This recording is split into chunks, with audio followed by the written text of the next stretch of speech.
What's the most incredible story you've seen? I suppose she was 30, total atheist, and in one session she felt God. Her whole soul opened up, and this was like 3 years ago, and she hasn't looked back since. So for her, that was just the most incredible experience and took her totally by surprise. She came in as an atheist just with some emotional issues, and then she just like had this extraordinary spiritual experience.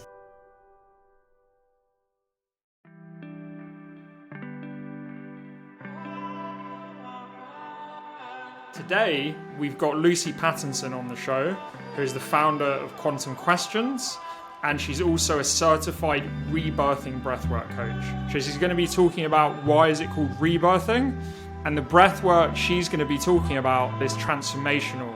We're talking about deep breathing for 1 hour, but she's also going to give you some shorter breathing techniques that you can do as well. So I wanted to take a step back about like your life in general. So obviously you've got this life now where you've found your cosmic bridge.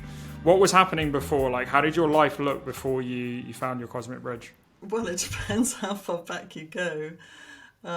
So I've done actually quite a lot of things in my life, and I've lived in other countries and had a few years doing accounts work, which actually was a very nice contrast when I was doing breath work like part-time, just because 1 + 1 = 2 in accounting, and actually it's quite reassuring with all the complexity of a spiritual life. There's something very nice about that. So I did that for a few years. I took some time off when the early years of being a mother, bringing up my daughter, and what else have I done? I've worked in jewellery manufacturers, I worked in Orange Grove, all sorts of things. So not a particular profession. In fact, I was a little bit all over the place really until I found what you would call the cosmic bridge. I tried lots of things, nothing felt quite right, except being a mother. I mean, that was very beautiful, very profound. But I did come across breathwork early on in my life. I was in my 20s. So I did find that tool very early on. It was hard to make a living from it, hard to pay the rent, hard to pay a mortgage. So I didn't have the skills to know how to make enough income when I was younger, or the confidence. So yeah, a few interesting things there. One is obviously one of the most important jobs you have in your life is going to be being a parent. It hasn't happened to me yet, but I think it's amazing you said that. But the second one is obviously breath work. It will happen to you. We'll see. But yeah, obviously breath work, which is going to be a topic of today. So you said you found it at quite an early age. So like, how old were you when you found breath work? How did that happen? Like mid-20s, and I had an experience of a breathwork session. Someone gave me one for free when I was in Scotland, a rebirthing session, and I did it out of pure curiosity, and actually it was a really powerful experience, and I cried so much, and I had all this sense of forgiveness and love towards my father, and I had this blue light coming in. And I was completely amazed, because actually I don't think I'd even particularly heard of breathwork by that point, so I went right in the deep end. And then I had a boyfriend who was going through some stuff, and so I recommended for him to see this guy. So then he started seeing him, and then he offered to pay for me to see him. And then in the end, we went and did a training in Connecticut, in America, together. Which at the time was the most advanced training in the world in breathwork. So that was a really phenomenal experience. I was so blessed to have found that, and that really cleared up a lot of stuff in my inner world and gave me a tool for life also. Yeah, what I thought we could do, because I know there's going to be a lot of people listening to this that have no idea like what breathwork is, and specifically rebirthing breathwork that you did. So maybe I don't know if you can kind of recount it in detail, going this far back to your very first breathwork session, right, in your 20s. But like, how did that work? So imagine if you take Lucy back to when she didn't know anything about breathwork and she was going into it. Talk us through that process. What happened in that first breathwork session?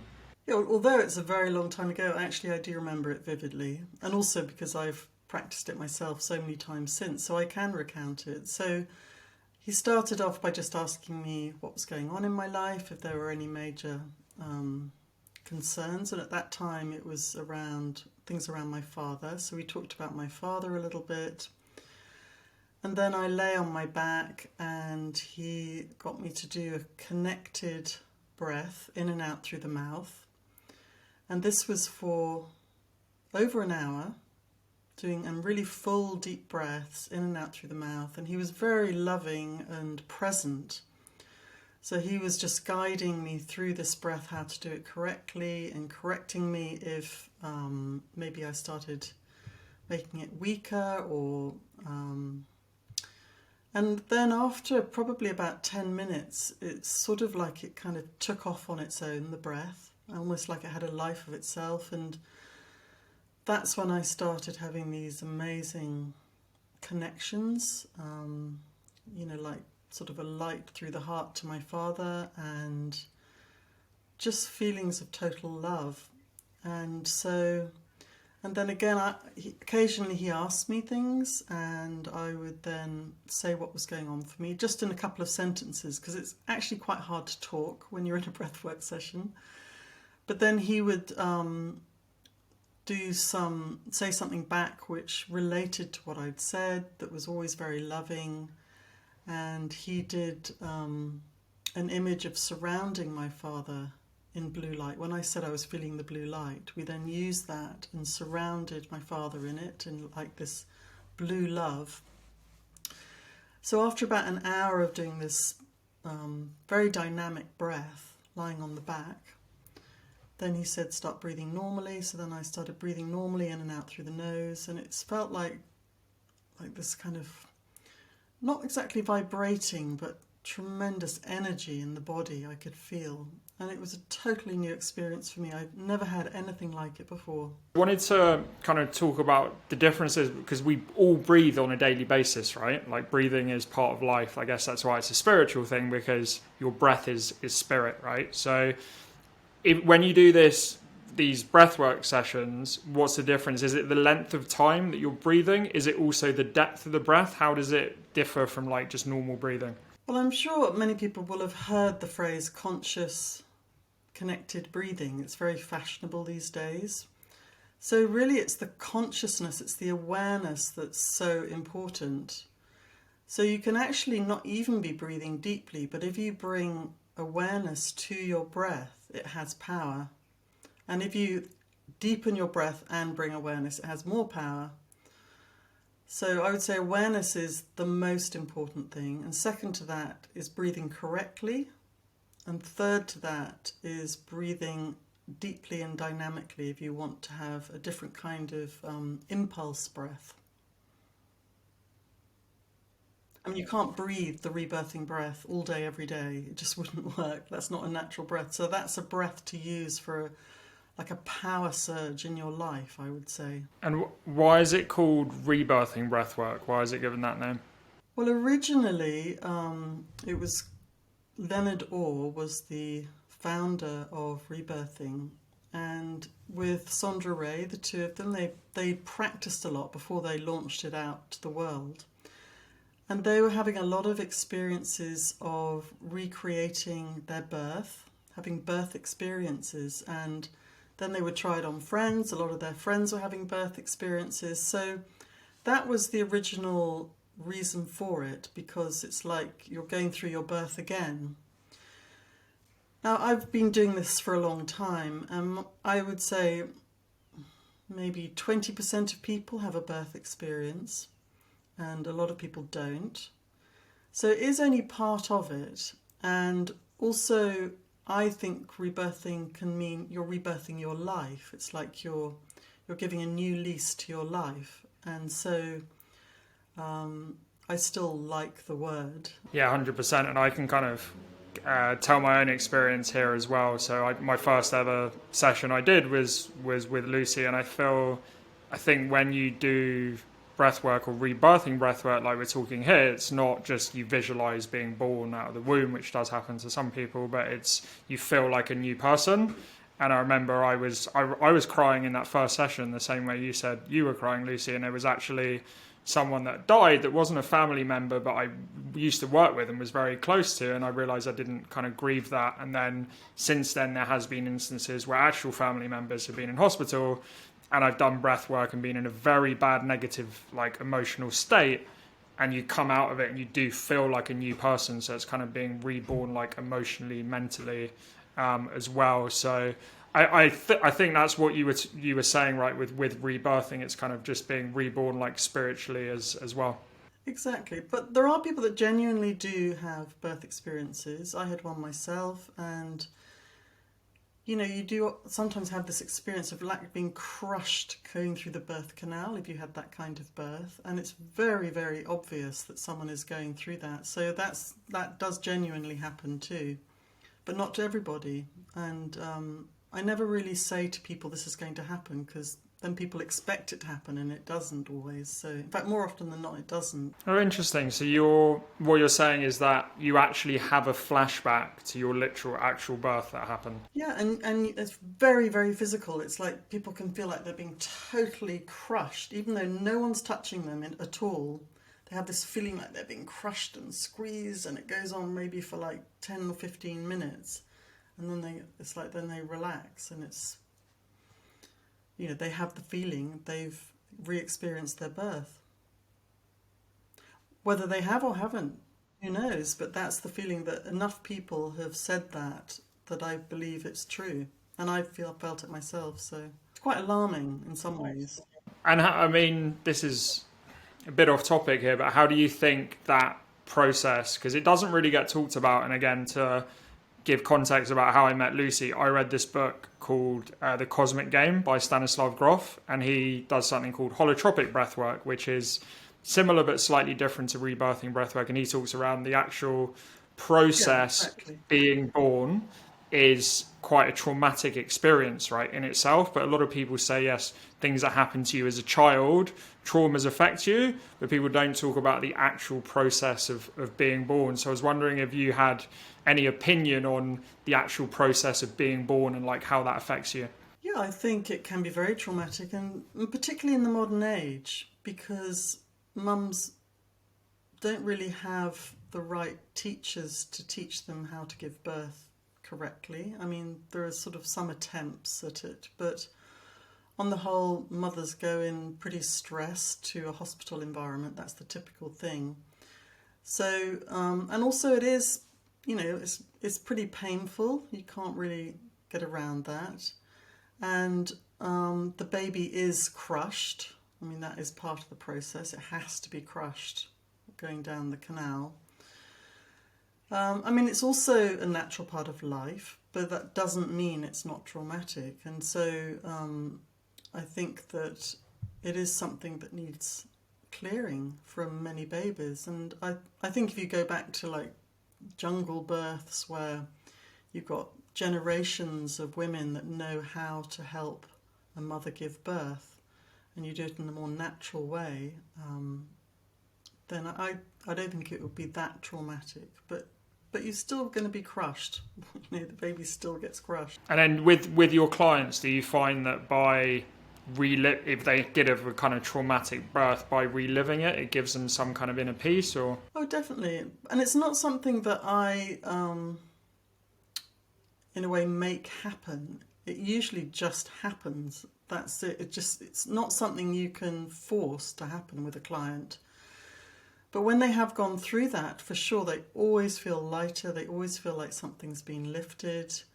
And it's like then it's like layers of an onion. Some big layer gets dropped and they can start then moving on in their life in a different way.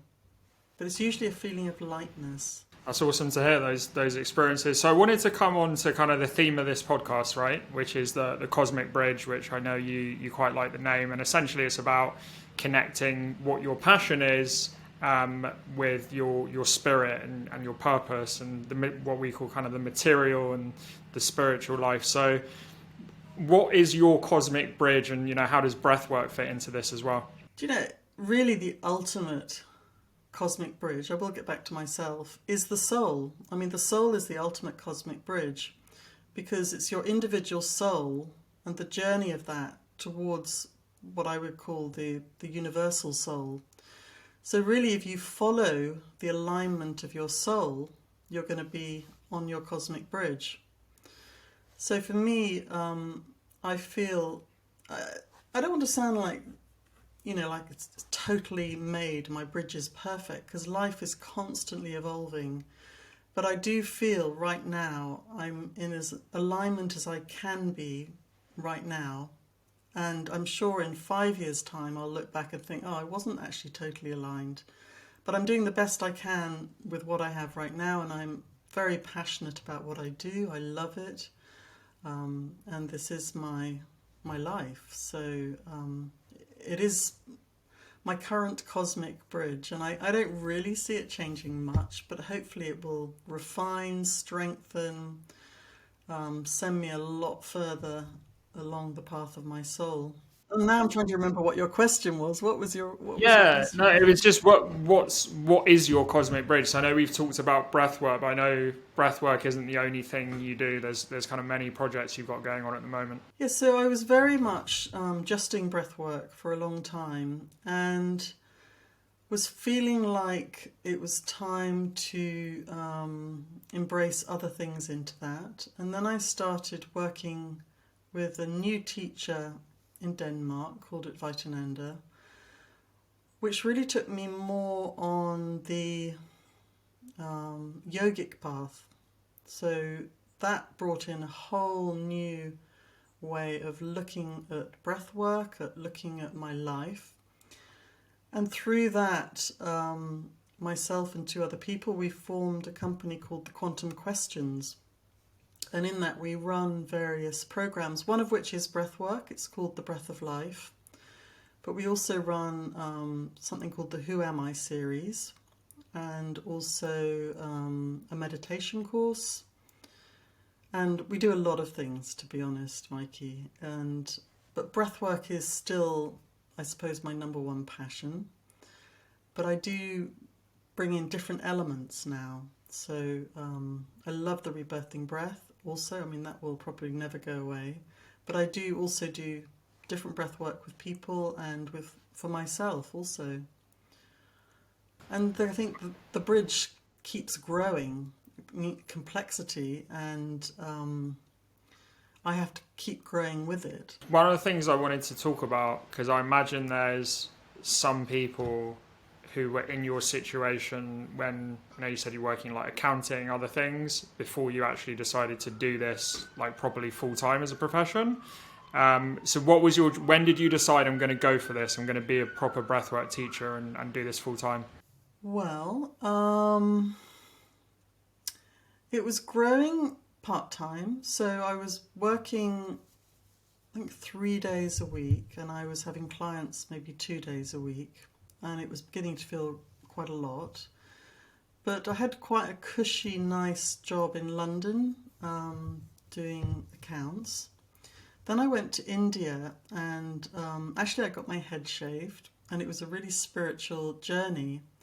And when I came back, I found that actually I'd been let go from my job, which I was really surprised about. It took me totally by surprise. And I think I'd just let so much go in India. So I came back, and so I was forced out of that job in a way.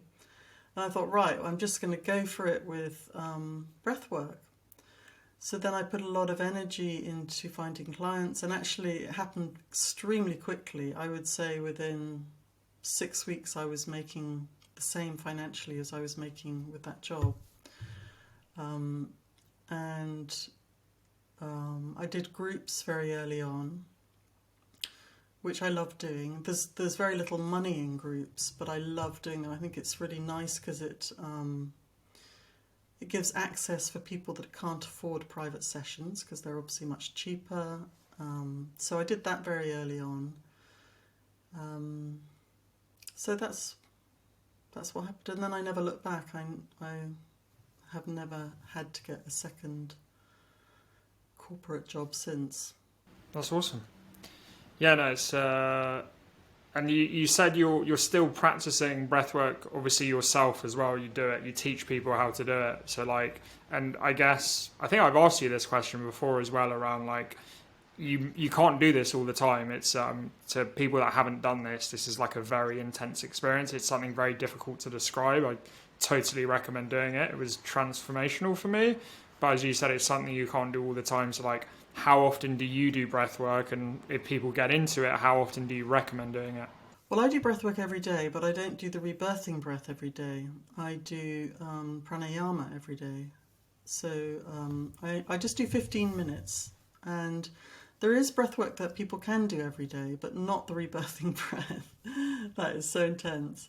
I did do that once for 30 days, once a day for 30 days. And by the end of it, I was flying, absolutely flying, but it's definitely not something for beginners.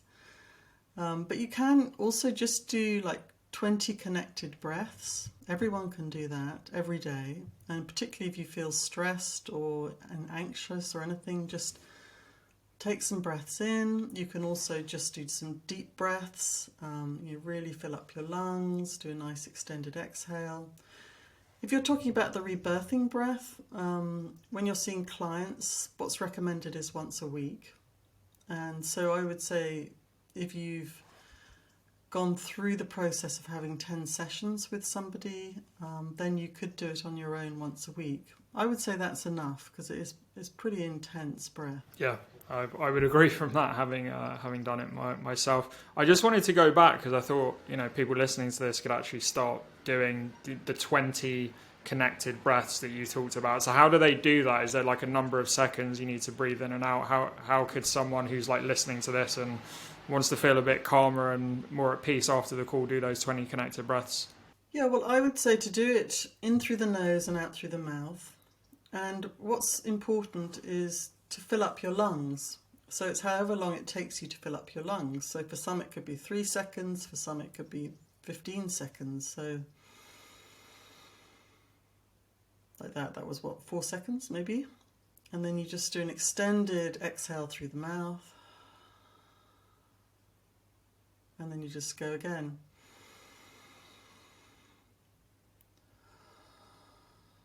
Even after 2, I can feel this sense of calmness coming on. It's amazing. It's so quick. So you could even do 10 of those, but if you did 20, even like if you're at work, on your way to the toilet, you could start doing the breaths. You can do them at any time. And you can also do them very subtly when you're at work or at home. So it's small, simple, anyone can do it. It's safe. It's really important people start to bring awareness to their breath because most people are breathing wrong all day, every day. So that would also make a huge impact on people if they start to breathe correctly in daily life. That would have an enormous effect on your life. 100%. Yeah, I think it's any time you feel any type of stress, just from some of the work I've done with you and some of the books I've read, is do this breath, as you said. Even if you do 4 breaths, 5 breaths, if you just take your mind away from whatever's stressing you out, it's a really powerful thing. I just wanted to come back to one thing you said around like it could be 4 seconds, it could be 15 seconds. So is what you were saying, it kind of depends on how big you are and like the size of your lungs, because if you've got like bigger lungs, you can kind of breathe in for longer. Is that right? Exactly. I mean, a big guy can have a lung capacity twice the size of a small woman, or vice versa. So yeah, definitely. But you want to feel it so that you're breathing in the belly, the chest, and you actually want to feel your shoulders moving. Your lungs are filled up so much that your shoulders are moving up and out, and then you've filled up your lungs. because we tend to breathe, we've got three segments of the lungs, and we tend to often ignore one of the segments, or if not two. So you said it's like if you're doing it right, you can kind of feel your shoulders going back. Was that right? Yeah, it's like, because, I mean, if you think about it, if you're filling this up, so see my shoulders moving. Whereas you can actually, like, right now I'm breathing in my belly, and my shoulders aren't moving, which means I haven't filled the upper part of my lungs. And all these parts of the lungs that aren't being used, that's where you can start to get, apart from the emotional problems, you can start to get physiological problems because it's not being used, and it can start getting stale and damp. And Question I have for you, because I know he's one of the people that's making breathing like kind of. Breathing's obviously, as we said earlier, it's literally what gives us life. But someone who's quite big in the breathing space at the moment is Wim Hof, and he's got his own type of breath work. So if you know about like Wim Hof's method, like what do you think about the Wim Hof style? do you know, I haven't done it, but I am very aware of him, obviously, and I hear about him. And it is basically ancient Tibetan breathing. And really, it's because he's a white European, people are listening to him. And I think he's wonderful. I think he's very charismatic. I think he's also very humble and spiritual. I think he's an amazing man. And what's also good is he brings a lot of men in, because it's quite challenging, because with the ice and the water, I think that attracts a lot of men into breathwork, which is a really beautiful thing. I haven't actually gone through any of the courses that are out there, so but I do know people that do the breath, and I've watched a couple of podcasts, but it is, a lot of it is based on ancient Tibetan breath, and most breath work is based on ancient practices. It's just they all have different names nowadays. So, well, not nowadays, Yeah. they've always had names, they've just got different names now.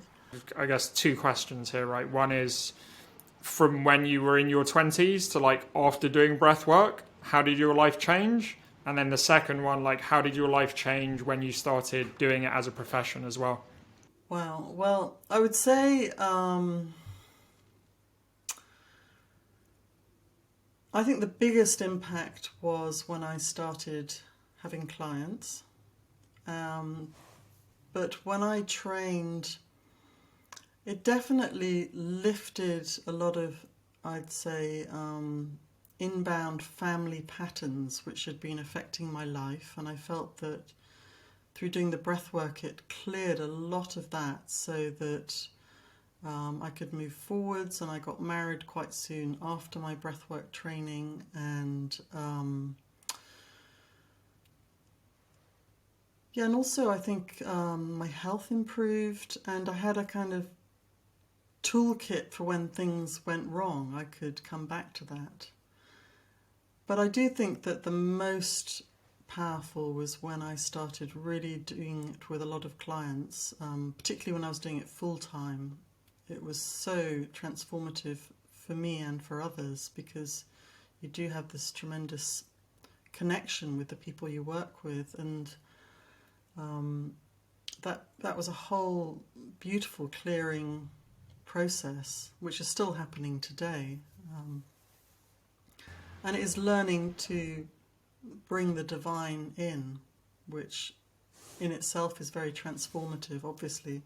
As a teacher and a practitioner, what's the most incredible story you've seen with like a before and an after? Someone who's never done breathwork does it, and it like transforms their life. Is there any one person you work with in particular that comes to mind? Oh gosh, so many. But the very first one is just simply a young woman of, I suppose she was 30, total atheist, and in one session she felt God, and her whole soul opened up. And this was like 3 years ago, and she hasn't looked back since. So for her, that was just the most incredible experience, and took her totally by surprise. She came in as an atheist, just with some emotional issues, and then she just like had this extraordinary spiritual experience. But I could give you many, many examples, Mikey, but that's the first one that comes to mind. But many where there are these incredible sort of synchronicities happen after a breathwork session, like someone calls who hasn't spoken to them for 20 years, suddenly like the next day they get a phone call, and that kind of thing I've seen happen over and over again. It's really beautiful. Well, yeah, no, it's been great having you on, Lucy. I recommend anyone to contact you, learn about breathwork. You can just Google it, rebirthing breathwork. That's what I did. That's how I found Lucy. But yeah, if anyone wants to contact you directly, Lucy, how can they? Yeah, how can people get in contact with you? What's the easiest way to contact you? It would really be through the Quantum Questions or Quantum Breath Mastery. So both would be routes to find me. So Quantum Breath Mastery is much more based on the breath work. The Quantum Questions is the larger umbrella. Always a pleasure to speak to you, Lucy, and thanks a lot for your time. Thank you, Mikey. Great pleasure. Thanks a lot for listening to the Cosmic Bridge podcast. Please subscribe to us on YouTube or wherever you get your podcasts if you like the episode, and you can also check out our website, thecosmicbridge.com.